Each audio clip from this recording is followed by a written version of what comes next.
জামায়াতে ইসলামীর ক্ষুব্ধ হওয়ার বেশ কয়েকটি সম্ভাব্য কারণ থাকতে পারে, বিশেষ করে প্রফেসর ইউনুস ও তারেক রহমানের লন্ডন বৈঠকের পর বাংলাদেশের রাজনৈতিক প্রেক্ষাপটে। ১. ক্ষমতার অংশীদারিত্ব হারানো বা কমে যাওয়ার আশঙ্কা। দীর্ঘদিন ধরে রাজনৈতিক অঙ্গনে জামায়াতে ইসলামীর একটি বড় প্রভাবের জনশ্রুতি ছিল, বিশেষ করে একটি নির্দিষ্ট সরকারের সময়। প্রশাসনের বিভিন্ন স্তরে এবং গুরুত্বপূর্ণ নীতি নির্ধারণী পদে তাদের প্রভাব ছিল বলে মনে করা হতো। যদি বিএনপি একটি নতুন রাজনৈতিক মেরুকরণে বা সমঝোতায় আসে, তবে জামায়াত আশঙ্কা করতে পারে যে তারা তাদের বিদ্যমান ক্ষমতার অংশীদারিত্ব হারাবে বা তাদের প্রভাব কমে যাবে। নতুন সমীকরণে তারা পিছিয়ে পড়তে পারে, যা তাদের জন্য হতাশাজনক। ২. রাজনৈতিক অবস্থান ও ভবিষ্যৎ নিয়ে অনিশ্চয়তা। জামায়াতে ইসলামী বরাবরই একটি স্বতন্ত্র রাজনৈতিক দল হিসেবে পরিচিত। যদি বিএনপি অন্য কোনো দলের সাথে, যেমন জাতীয় নাগরিক পার্টি বা নতুন কোনো জোটের সঙ্গে ক্ষমতায় আসে, তবে জামায়াতের রাজনৈতিক অবস্থান ও ভবিষ্যৎ নিয়ে অনিশ্চয়তা তৈরি হতে পারে। তারা কি এই নতুন জোটে অন্তর্ভুক্ত হবে, নাকি তাদের একটি ভূমিকা পালন করতে হবে?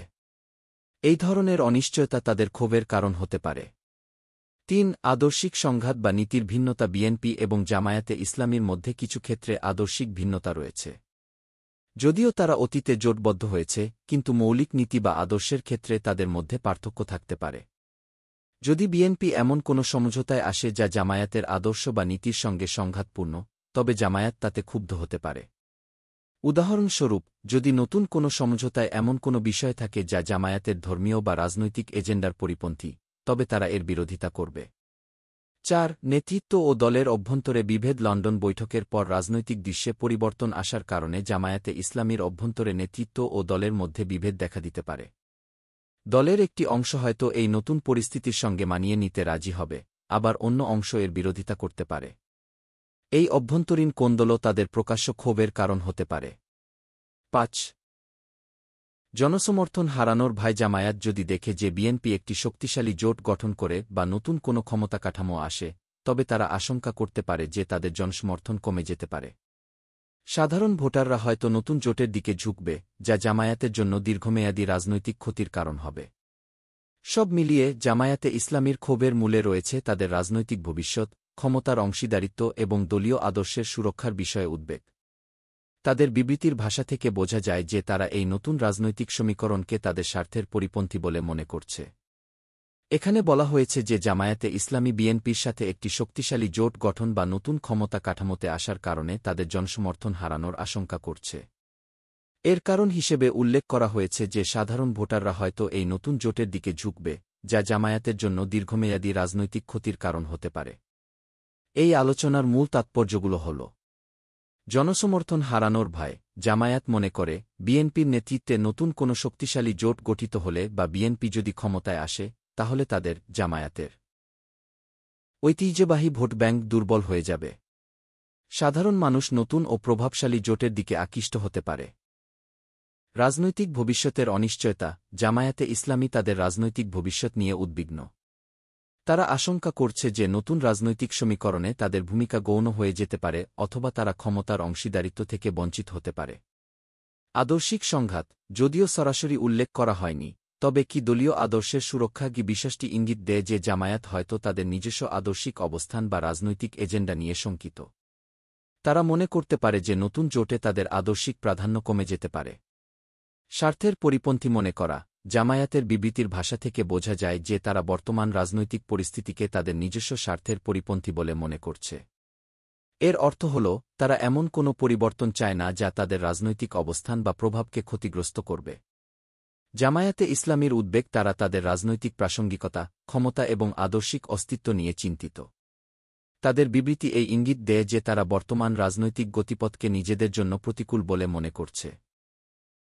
জামায়াতে ইসলামীর বর্তমান উদ্বেগের পেছনের কারণগুলো আরও বিস্তারিতভাবে বুঝতে হলে তাদের ঐতিহাসিক প্রেক্ষাপট, বিশেষত ১৯৭১ সালের মুক্তিযুদ্ধকালীন ভূমিকা এবং পরবর্তীকালে বিএনপির সাথে তাদের রাজনৈতিক জোট কেন হয়েছিল, তা আলোচনা করা প্রয়োজন।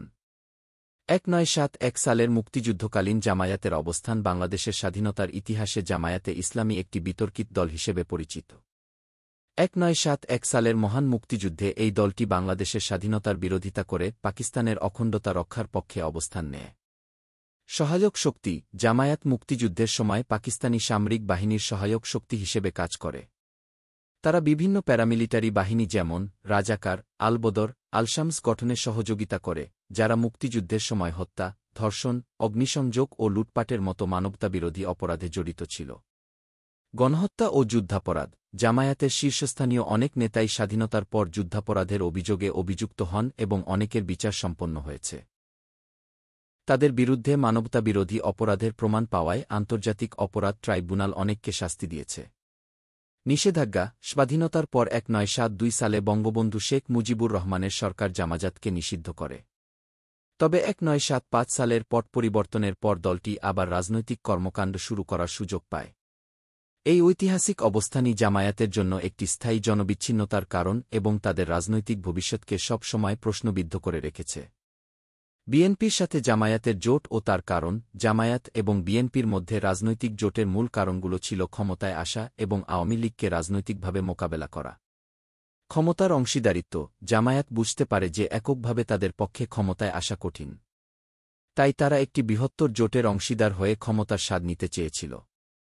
2001 সালের অষ্টম জাতীয় সংসদ নির্বাচনে বিএনপি নেতৃত্বাধীন 4 দলীয় জোটে জামায়াত অংশগ্রহণ করে এবং এর মাধ্যমে তারা 17টি সংসদীয় আসন লাভ করে। এটি ছিল তাদের জন্য একটি বড় রাজনৈতিক সাফল্য। রাজনৈতিক সুবিধা।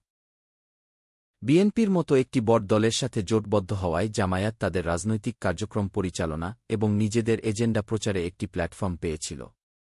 এটি তাদের জনসমর্থন ধরে রাখতে এবং নতুন সমর্থক তৈরি করতেও সাহায্য করেছিল।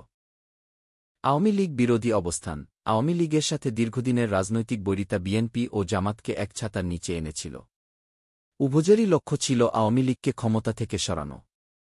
বর্তমান ক্ষোভের তাৎপর্য ও রাজনৈতিক ভবিষ্যৎ জামাতে ইসলামী যদি দেখে যে বিএনপি একটি শক্তিশালী জোট গঠন করে বা নতুন কোনো ক্ষমতা কাঠামো আসে, আর সেই জোটে তাদের, জামায়াতের, অংশগ্রহণ বা গুরুত্ব কমে যায়, তবে তারা যে ক্ষোভ প্রকাশ করছে তার তাৎপর্য হল ঐতিহাসিক প্রাসঙ্গিকতা হারানোর ভয়। জামায়াত আশঙ্কা করছে যে যদি বিএনপি অন্য কোনো বৃহৎ শক্তির সাথে জোট করে এবং সফল হয়, তাহলে জামায়াতের আর রাজনৈতিক গুরুত্ব থাকবে না। অতীতে বিএনপির সাথে জোট করে তারা যে রাজনৈতিক সুবিধা পেয়েছিল, তা থেকে তারা বঞ্চিত হবে। ক্ষমতার পুনর্বণ্টন। নতুন ক্ষমতা কাঠামোতে জামায়াতের অংশীদারিত্ব নিশ্চিত না হলে তারা মনে করবে তাদের প্রতি অবিচার করা হচ্ছে। তারা ক্ষমতার ভাগ চায় এবং যদি সেই ভাগ না পায়, তাহলে তাদের ক্ষোভ স্বাভাবিক। ভোটারদের বিচ্যুতি। সাধারণ ভোটাররা, যারা অতীতে জামায়াতকে ভোট দিয়েছিল ক্ষমতার অংশীদার হওয়ার আশায়, তারা নতুন শক্তিশালী জোটের দিকে ঝুঁকতে পারে। এতে জামায়াতের ভোট ব্যাংক আরও সংকুচিত হবে, যা তাদের দীর্ঘমেয়াদী রাজনৈতিক ক্ষতির কারণ হবে। নিবন্ধন ও আইনি জটিলতা। জামায়াতের নিবন্ধন বাতিল হয়ে যাওয়ায় তাদের রাজনৈতিক কার্যক্রম এমনিতেই সীমাবদ্ধ। এই পরিস্থিতিতে যদি তারা কোনো প্রভাবশালী জোটের অংশ হতে না পারে, তাহলে তাদের রাজনৈতিক ভবিষ্যৎ আরও অনিশ্চিত হয়ে পড়বে। তারা স্বতন্ত্রভাবে বা নতুন কোনো নামে নির্বাচনে এলেও জনসমর্থন কমে যাওয়ার ভয় রয়েছে।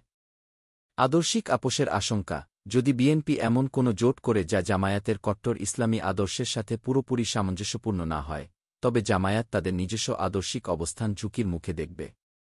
সব মিলিয়ে জামায়াতে ইসলামীর এই ক্ষোভ তাদের রাজনৈতিক অস্তিত্ব, ক্ষমতা এবং দলীয় আদর্শের সুরক্ষায় গভীর উদ্বেগের প্রতিফলন। তারা মনে করে যে বর্তমান রাজনৈতিক সমীকরণ তাদের স্বার্থের পরিপন্থী এবং এর ফলে তারা আরও প্রান্তিক হয়ে যেতে পারে। সাবলীল ও প্রাঞ্জলভাবে বলা যেতে পারে, তারা কি এই নতুন জোটে অন্তর্ভুক্ত হবে, নাকি তাদের একটি গৌণ ভূমিকা পালন করতে হবে? প্রস্তাবিত রূপ তারা কি এই নতুন জোটে প্রভাবশালী ভূমিকা রাখতে পারবে, নাকি কেবল একটি গৌণ ভূমিকায় সীমাবদ্ধ থাকবে? যেহেতু ইউনুস সাহেব তারেক সাহেব বৈঠকের প্রেক্ষাপট, তাই সে বৈঠকে কি নিয়ে আলোচনা হয়েছে বা জামায়াতকে কেন বাইরে রাখা হয়েছে বলে ধারণা তৈরি হয়েছে, সেটাও স্পষ্ট করলে প্রেক্ষাপট আরও ভালো হইত।